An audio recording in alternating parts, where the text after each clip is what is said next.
उस नेता के खिलाफ आप इसलिए कार्रवाई करें क्योंकि वो जेपीसी की मांग कर रहे हैं, वो अडानी के खिलाफ बोल रहे हैं, आप इसलिए कार्रवाई कर रहे हैं। हमारे नेता झुकेंगे डरेंगे नहीं, क्योंकि वो गांधी नेहरू परिवार का खून है, जिन्होंने देश की आज़ादी की लड़ाई लड़ी है। कि राहुल गांधी वो एक ऐसे नेता हैं जो इस सरकार को उखाड़ फेंकने का दम रखते हैं। वो इंदिरा गांधी के पोते हैं, जिन्होंने अमेरिका को कह दिया था कि हम आपका इंटरफेरेंस बर्दाश्त नहीं करेंगे, हम अपने देश की दिशा खुद तय करेंगे। वो डरने वाले नहीं हैं। वो उस राजीव का खून है जिन्होंने इस देश में ऐसी ऐसी क्रांतियां लाई जिसका आज इस्तेमाल करके Bharatiya Janata party digital India बनाने की बात करती है। वो डरेंगे नहीं, वो झुकेंगे नहीं। उनके अंदर वो क्रांतिकारी खून है जिस खून ने इस देश को आज़ाद कराया। शहंशाह अपनी गद्दी पर बैठकर अगर वेंटिलेटर ना होने पर कोई सवाल उठाता है तो वो जेल में जाता है, बच्चे नमक रोटी खाते हैं तो जेल में जाते हैं, लोग अपने परिवार के लिए जूझते हैं, अपने घर आशियाने के लिए जूझते हैं और उनके घर पे बुलडोज़र चला दिया जाता है और लोग मर जाते हैं। क्या ये एक लोकतंत्र में होने वाली घटनाएं थी जो आज हम देख रहे हैं? कोई अगर विपक्ष का नेता सवाल उठाता है तो ईडी और सीबीआई से घेरा जाता है। क्या ये सच नहीं है? क्या देश की ये सच्चाई नहीं है कि जहां बेटी महिलाएं आज बलात्कार से पीड़ित महिलाएं अपनी आवाज़ उठाती हैं और कोर्ट से ये उम्मीद करती हैं और साक्ष्य बदल जाते हैं, उनको इंसाफ नहीं मिलता, बलात्कारियों को ये सरकार हार पहनाती है, तिलक लगाती है, मिठाई खिलाई जाती है? क्या ये सच नहीं है? क्या ये देश के लोकतंत्र को कमज़ोर नहीं किया जा रहा? हिंदुस्तान का लोकतंत्र सबसे बड़ा लोकतंत्र है विश्व में, और हमारे नेता ने कहा हिंदुस्तान का लोकतंत्र दिशा तय करेगा पूरे विश्व की।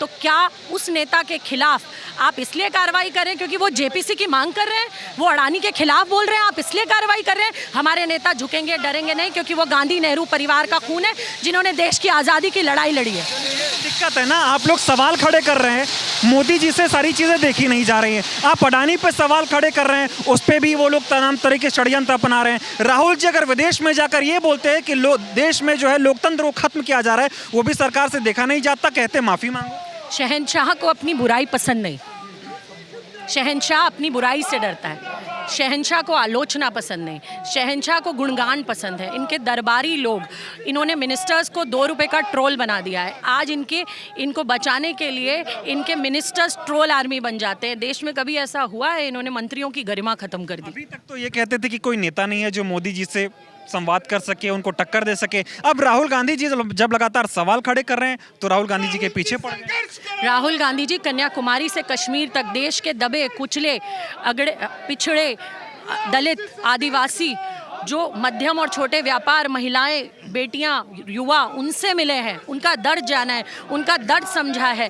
इन्होंने जो हज़ारों करोड़ रुपए लगा के राहुल जी की इमेज खराब की थी, आज देश का जन जन समझ चुका है कि राहुल गांधी वो एक ऐसे नेता हैं जो इस सरकार को उखाड़ फेंकने का दम रखते हैं। मोदी जी संसद में कहते हैं एक अकेला सब पे भारी। आप जिस तरह से देश में अभी कुछ दिनों की बात करें, अगर बीते दिनों दिल्ली पुलिस राहुल जी की आवाज़ पे आई है, जिस तरह से सूरत में जो मामला हुआ, अब ये लग रहा है कि मोदी जी खुद को बताते थे कि एक अकेला सब पर भारी, लेकिन अब राहुल गांधी जी भारी पड़ते हुए नजर आ रहे हैं। मोदी जी राहुल जी से डरते हैं क्योंकि देश में वो एक ऐसे नेता हैं जो कश्मीर से कन्याकुमारी तक इस देश के आम जनता की आवाज़ उठा रहे हैं, आम जनता के दुख की बात कर रहे हैं, इसीलिए ये उनसे डरते हैं। कब तक लड़ते रहेंगे आप लोग?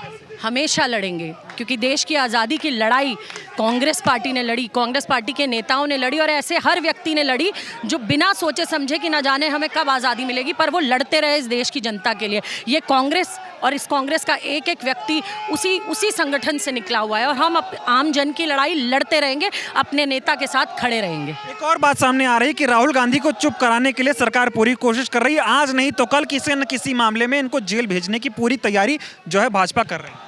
वो इंदिरा गांधी के पोते हैं, जिन्होंने अमेरिका को कह दिया था कि हम आपका इंटरफेरेंस बर्दाश्त नहीं करेंगे, हम अपने देश की दिशा खुद तय करेंगे।